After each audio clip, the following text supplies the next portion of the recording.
We're here with Ed Howard. Now, Ed, tell us your position up north. Sure. My name is Ed Howard, and I'm senior counsel with the Children's Advocacy Institute and their lobbyist in Sacramento. Okay, now we just had a panel discussion, and what hit me so hard was some of the things that you were coming out with that are happening right now domestically. Can you share with our audience what that was? Sure. Well, one of the things that we talked about was trafficking of children, but that's not just a problem internationally. It's a problem right here in the United States, and specifically in California. While estimates are really difficult to come by because the numbers are pretty elusive. Sketchy, right? Yeah, by definition. Yeah, it's illegal. So, it's illegal. Yeah. At least some estimates say that about 300,000 children a year in the United States are sexually trafficked. And sexually trafficked is a euphemism. That means that their innocence and their childhoods are robbed from them by adults who take them away from their mom and dad or take them away from wherever their situation is and sexually sell them for money. That's happening here in the United States, and it happens every day.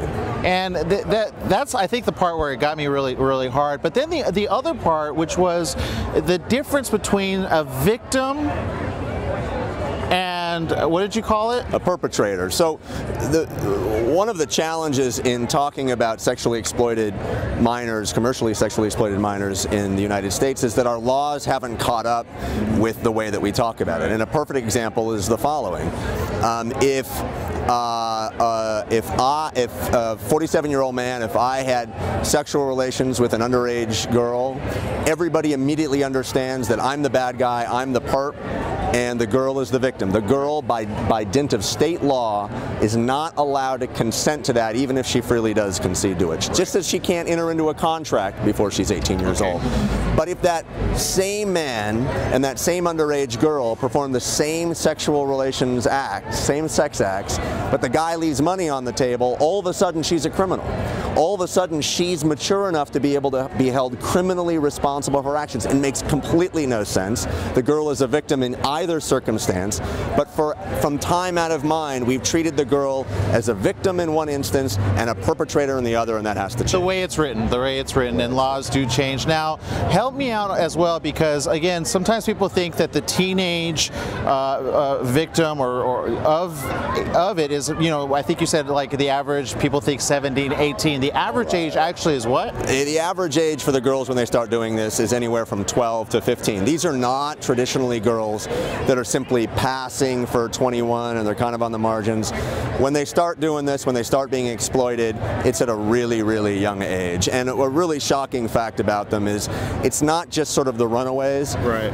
Some estimates say that at least half of them are current foster kids that the state has... They're in the system. They're in the system. The state has taken this extraordinary step of removing them from a dangerous situation, but we do so badly by these kids, we so alienate them, we so underprovide for them, that the pimps are finding foster kids a fertile ground for sexual exploitation. And this is important because you brought out that the thing that they manipulate is the idea of family. Right? That's exactly right. So the pimps, this is a very sophisticated business. This is not just some guy who picks up runaways at the Greyhound station. This is a very sophisticated business using very sophisticated mind control and techniques.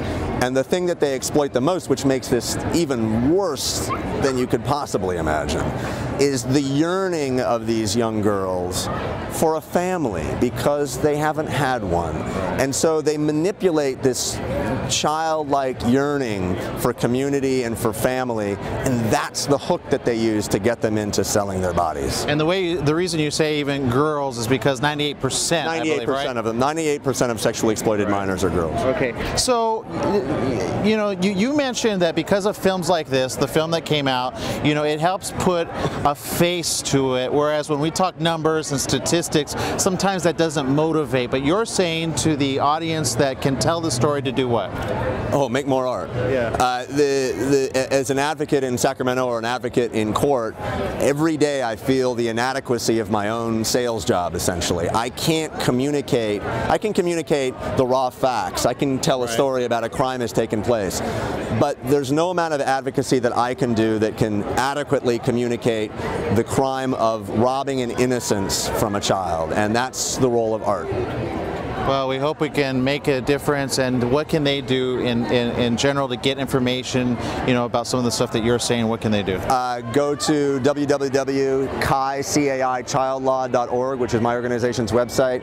But there's tons of fantastic organizations. Get the facts, make more art, stick it in people's face so they can't ignore it anymore. And watch the art. Tell people to watch the art, right? Post it on your Facebook, tell them, go watch this, know that it's, because we got to be aware that it's local and it's happening in our backyard. Exactly right. Thank you so very much for taking a moment with us. Thank you. Take care.